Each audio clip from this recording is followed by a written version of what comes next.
नमस्कार मित्रांनो, स्वागत आहे आपल्या YBD अकॅडमी या यूट्यूब चॅनलवरती। मित्रांनो, या व्हिडिओच्या माध्यमाने आज आपण आदिवासी विकास विभाग पद भरती 2023 साठी जर तुम्ही अर्ज केला असेल तर तेव्हाची जी परीक्षा शुल्क फी होती ती तुम्हाला आता रिटर्न भेटणार आहे मित्रांनो। आणि या पद भरतीला आता पुन्हा नव्याने सुरुवात होत आहे 2024 मध्ये। तर तुम्हाला 2024 मध्ये पुन्हा नव्याने अर्ज करणं अपेक्षित असणार आहे। तर मित्रांनो, जर तुम्ही 2023 ला जेव्हा आदिवासी विकास विभाग पद भरती आली होती तेव्हा जर अर्ज केला असेल 900 किंवा 1000 रुपये पेमेंट केलं असेल तर जी परीक्षा शुल्क फी होती मित्रांनो ती तुम्हाला तुमच्या अकाउंटमध्ये पुन्हा रिटर्न भेटणार आहे मित्रांनो। तर त्याची संपूर्ण प्रक्रिया आजच्या व्हिडिओच्या माध्यमाने आपण जाणून घेणार आहोत। तर त्यासाठी नक्कीच या व्हिडिओला पूर्ण बघा। एक गोष्ट मात्र लक्षात घ्या, या वर्षी आता पुन्हा 2024 यामध्ये आता पुन्हा आदिवासी विकास विभाग पद भरतीला सुरुवात झालेली आहे। तर तुम्हाला पुन्हा नव्याने अर्ज करणं अपेक्षित असणार आहे। जुने जे अर्ज केले होते त्याची परीक्षा शुल्क तुम्हाला पुन्हा रिटर्न भेटणार आहे। तर बघा, परीक्षा शुल्क भेटण्याची तारीख जर म्हटलं तर 5 तारखेपासून इथं सुरुवात झालेली आहे आणि 28 तारखेपर्यंत तुम्ही ऑनलाईन अर्ज करून तुमची जी परीक्षा शुल्क फी आहे ती तुम्ही रिटर्न घेऊ शकता तुमच्या बँक अकाउंटमध्ये। तर त्यासाठी या वेबसाईटची लिंक व्हिडिओच्या डिस्क्रिप्शन बॉक्समध्ये टाकून देतोय। या वेबसाईटला तुम्हाला ओपन करायचं आहे। इथे आल्यानंतर अशा प्रकारचं पेज येईल। रजिस्ट्रेशन नंबर टाकून, पासवर्ड टाकून, कॅप्चा टाकून सबमिटचं ऑप्शन आहे, सबमिटवरती क्लिक करून तुम्ही इथं लॉग इन होणार आणि त्यानंतर पुढील प्रक्रिया मी तुम्हाला सांगणारच आहे। परंतु त्या अगोदर तुमच्यासाठी अतिशय महत्त्वाच्या काही पुस्तकांची माहिती देऊन घेतो मित्रांनो। आता लेटेस्ट जर म्हटलं तर आपल्याला RRB मार्फत NTPC मधील वेगवेगळ्या पदांसाठी तर पद भरती चालू आहे। तर त्यासाठी अतिशय महत्त्वाच्या काही पुस्तकांची माहिती देऊन घेतो, जेणेकरून जर तुम्ही RRB NTPC मधील वेगवेगळ्या पदांसाठी अर्ज केला असाल तर त्याच्यासाठी हे पुस्तकं तुमच्यासाठी अतिशय महत्त्वाची असणार आहे। तर हे सर्व पुस्तकं मित्रांनो चेस्को पब्लिकेशनद्वारे प्रकाशित झालेली आहेत आणि लेटेस्ट 2024-25 च्या पद भरतीसाठी अतिशय महत्त्वाची असणार आहे। डेमो पेज म्हणजे सॅम्पल पेज मी तुम्हाला इथं दाखवून घेतो। तर बघा, हे मॅथचं जे पुस्तक आहे मी इथं ओपन केलेले सर्व पुस्तकं चेस्को पब्लिकेशनची असणार आहे मित्रांनो। यामध्ये आपल्याला टॉपिकनुसार अशा प्रकारचे संपूर्ण जे टॉपिक आहेत ते कव्हर करून दिलेले आहेत आणि त्यासोबत आपल्याला जे पण टॉपिकनुसार प्रश्न विचारले जातात त्याची जे उत्तर आहे तर त्याची आन्सर की आपल्याला खाली दिलेली असते आणि स्पष्टीकरण देखील तुम्हाला इथं भेटून जातं। इथे बघा, संपूर्ण विषय सूची तुम्हाला इथे दिलेली आहे, संपूर्ण टॉपिक वगैरे तुम्हाला इथे दिलेले आहेत। या टॉपिकनुसार तुम्हाला इथे प्रश्न विचारले जातील। खाली आल्यानंतर इथे प्रश्न वगैरे दिसून येतील आणि त्यानंतर शेवटी खाली आल्यानंतर प्रत्येक टॉपिकवरती जे पण प्रश्न दिलेले आहेत त्यांची संपूर्ण तुम्हाला उत्तर बघण्यासाठी भेटून जातील आणि स्पष्टीकरण वगैरे तुम्हाला इथे बघण्यासाठी भेटून जाईल। तर अशा प्रकारची हे सर्व पुस्तकं असणारे मित्रांनो हे मार्केटमध्ये तुम्हाला चेस्को पब्लिकेशनद्वारे उपलब्ध करून देण्यात आलेले आहेत। यासोबत संपूर्ण पुस्तकं जर म्हटलं तर आपण स्पेशल संपूर्ण गाईडसाठी RRB NTPCचं हे संपूर्ण गाईड हे दोन्ही पुस्तकं तुम्ही वापरू शकता। त्याच्यासाठी ग्रॅज्युएट आणि अंडर ग्रॅज्युएट दोन्ही यांच्यासाठी हे पुस्तकं असणार आहेत मित्रांनो। त्यासोबत जर सेपरेट सब्जेक्टनुसार पाहिजे असेल तर तुम्हाला इथं रिझनिंगसाठी हे पुस्तक आहे, मॅथ्ससाठी हे पुस्तक आहे। त्यासोबत जर म्हटलं तर आपल्याला सामान्य ज्ञानासाठी हे पुस्तक आहे। कॉम्बो पॅक देखील तुम्ही घेऊ शकता। कॉम्बो पॅकसाठी तुम्हाला इथे वेबसाईटची लिंक दिलेली आहे। बघा, अशा प्रकारची तुम्हाला 4 ते 5 पुस्तक बघण्यासाठी भेटलेले आहेत।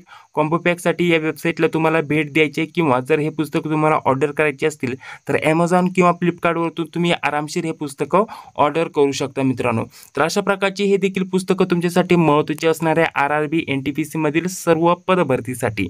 तर चला आता पुन्हा आपण आपल्या टॉपिककडे वापस येऊया आणि संपूर्ण माहिती जाणून घेऊया की तुमची परीक्षा शुल्क फी कशी तुम्हाला इथं रिटर्न भेटणार आहे। तर बघा, वेबसाईटला ओपन करायचं आहे, रजिस्ट्रेशन नंबर, पासवर्ड टाकून, कॅप्चा टाकून सबमिटचं ऑप्शन आहे, सबमिटवरती तुम्हाला आता क्लिक करायचं आहे। त्यानंतर अशा प्रकारचं पेज तुमच्याकडे इथे ओपन होऊन येईल। इथे तुमचं नाव वगैरे दिसेल, त्यानंतर ॲप्लिकेशन नंबर वगैरे दिसेल, ठीक आहे। तर इथे बघा, आता तुम्हाला अशा प्रकारची इथं माहिती भरत चालायची आहे। इथं संपूर्ण तुम्हाला तुमचं स्वतःचं नाव द्यायचं आहे। संपूर्ण नाव दिल्यानंतर तुम्हाला तुमचा अकाउंट नंबर वगैरे द्यायचा आहे।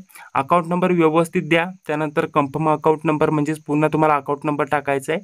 त्यानंतर खाली आल्यानंतर IFSC कोड तुम्हाला व्यवस्थित टाकायचा आहे। त्यानंतर तोच IFSC कोड कन्फर्म करायचा आहे। IFSC कोड कन्फर्म केल्यानंतर तुम्हाला इथं अकाउंट टाईप इथं सिलेक्ट करायचं आहे, सेव्हिंग करंट जे पण असेल तर सेव्हिंग अकाउंट मी इथं सिलेक्ट करतो।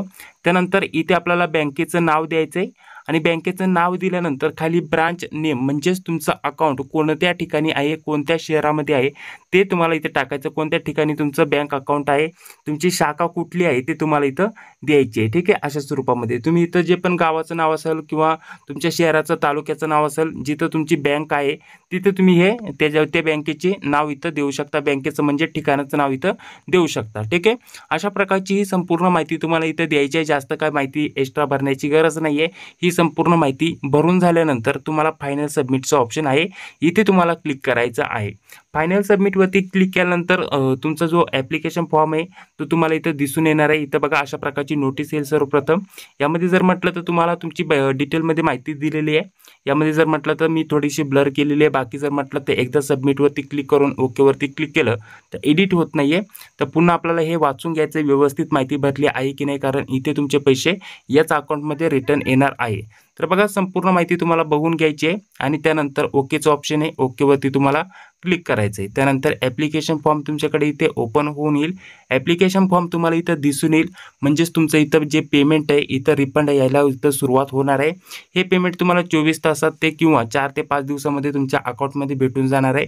ॲप्लिकेशन फॉर्म तुम्हाला इथं दिसून आलेला आहे. म्हणजेच तुमचं आता जे पेमेंट आहे या ॲप्लिकेशन फॉर्मचं रिफंड केलं जाणार आहे तुमच्या अकाउंटमध्ये. ठीक आहे, तर अशा प्रकारचं असणार आहे. बाकी ॲप्लिकेशनची प्रिंट तुम्ही इथं घेऊ शकता, जेणेकरून नव्याने अर्ज भरायचा असेल तर हीच माहिती तुम्हाला भरायची आहे, जर चुकला नसेल तर. बाकी जर म्हटलं तर अशा प्रकारची माहिती आहे. आता तुमचं पेमेंट इथं रिफंड होऊन जाईल, काही काळजी करण्याची गरज नाही आहे. इथून तुम्ही डायरेक्टली आता लॉग आउट होऊ शकता आणि पुन्हा जर लॉग इन केलं तर डायरेक्टली ॲप्लिकेशनची प्रिंट तुमच्याकडे इथं ओपन होऊन येईल. तुम्हाला बँकेची माहिती टाकण्यासाठी ऑप्शन येणार नाही आहे. तर ठीक आहे, तर अशा प्रकारची संपूर्ण प्रक्रिया असणार आहे तुम्हाला तुमची पेमेंट रिफंड करण्याची. बाकी या व्यतिरिक्त काही प्रश्न असतील तर कमेंट बॉक्समध्ये सांगायला विसरू नका. तर बघा अशा प्रकारचं आता मी पुन्हा तेच पेज ओपन केलेलं आहे. इथं दुसऱ्याचं देखील तुम्ही पेमेंट इथं रिफंड करून देऊ शकता. रजिस्ट्रेशन नंबर, पासवर्ड टाकून, कॅप्चा टाकून सबमिटचं ऑप्शन आहे, सबमिटवरती क्लिक करून. बाकी जास्त काय माहिती टाकण्याची गरज नाही आहे. त्यानंतर सबमिटवरती क्लिक केल्यानंतर तुमची माहिती व्हेरीफाय करून तुमचं जे पेमेंट आहे तुमच्या बँक अकाउंटमध्ये रिफंड करून दिलं जातं. ठीक आहे, तर अशा प्रकारची ही संपूर्ण प्रक्रिया असणार आहे. या व्यतिरिक्त तुमचे अजून काय प्रश्न असतील तर कमेंट बॉक्समध्ये सांगायला विसरू नका. हा व्हिडिओ आवडला असेल तर लाईक करा, चॅनलला देखील सबस्क्राईब करा. जी वेळ येते ती लाईक क्लिक करा. भेटूया पुढील व्हिडिओमध्ये. जय हिंद, जय महाराष्ट्र.